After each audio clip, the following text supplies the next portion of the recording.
Baik, terima kasih Mas Bram. Kalau kita lihat dari rilis yang dilakukan oleh BPS pada pagi hari ini, surplusnya memang berada di atas perkiraan pasar. Saya rasa penyebab utama dari mengapa surplus ini bisa berada di atas perkiraan pasar adalah justru dari faktor impornya gitu ya. Karena kalau kita lihat secara growth year on year-nya, kita lihat dengan partisipan konsensus, itu sudah cukup inline gitu ya dari sisi ekspornya. Karena kita tahu memang secara man on man ekspor itu berkemungkinan meningkat seperti yang dirilis oleh BPS pada pagi hari ini karena ada beberapa komoditas yang harganya memang secara man on man meningkat gitu ya. Tapi secara year on year semua masih menurun, terutama untuk batu bara. Jadi memang kalau kita lihat ekspornya udah cukup inline dengan perkiraan dari market konsensus. Nah, namun di sisi impornya kalau kita lihat mungkin impor ini terkontraksinya lebih dalam daripada perkiraan pasar gitu ya. Kalau kita lihat mungkin kontraksi yang diperkirakan secara man on man itu hanya sekitar 1-2% gitu. Kalau kita lihat rilis BPS itu lebih dalam sehingga menyebabkan year on year contraction-nya itu lebih dalam daripada perkiraan pasar juga. Nah, ini yang menyebabkan kenapa cukup surplus di Agustus itu bisa lebih tinggi dari perkiraan pasar.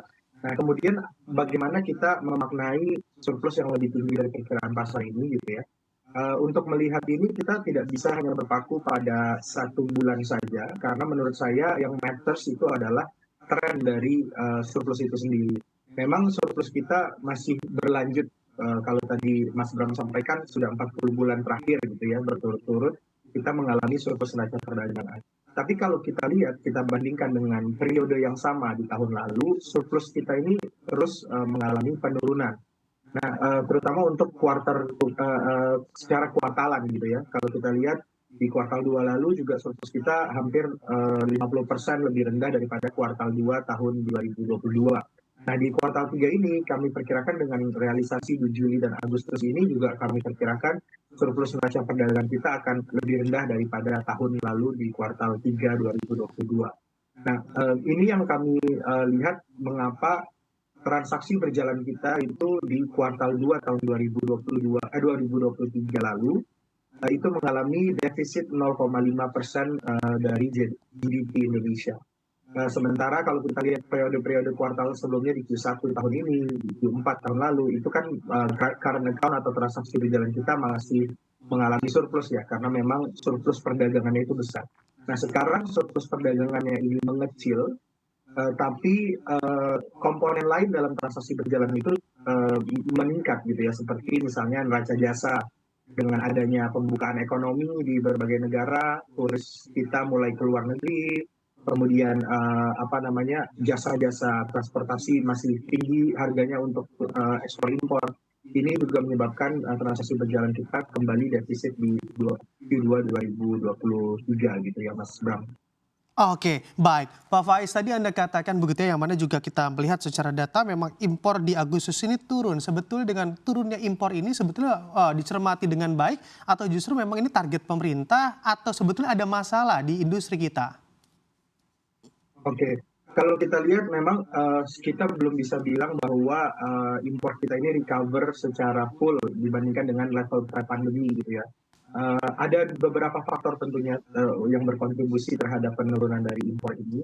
Yang paling besar sebenarnya menurut saya adalah faktor seasonal gitu. Jadi mungkin drop di impor yang cukup dalam ini di bulan Agustus kita lihatnya sebagai faktor yang cukup temporary. Kenapa? Karena kalau kita lihat tadi yang diumumkan oleh BPS, beberapa faktor itu seasonal gitu. Jadi seperti misalnya impor kapal. Tadi kan salah satu yang paling besar adalah kapal dan benda terapung gitu ya, yang menyebabkan impornya itu turun baik man on man maupun year on year.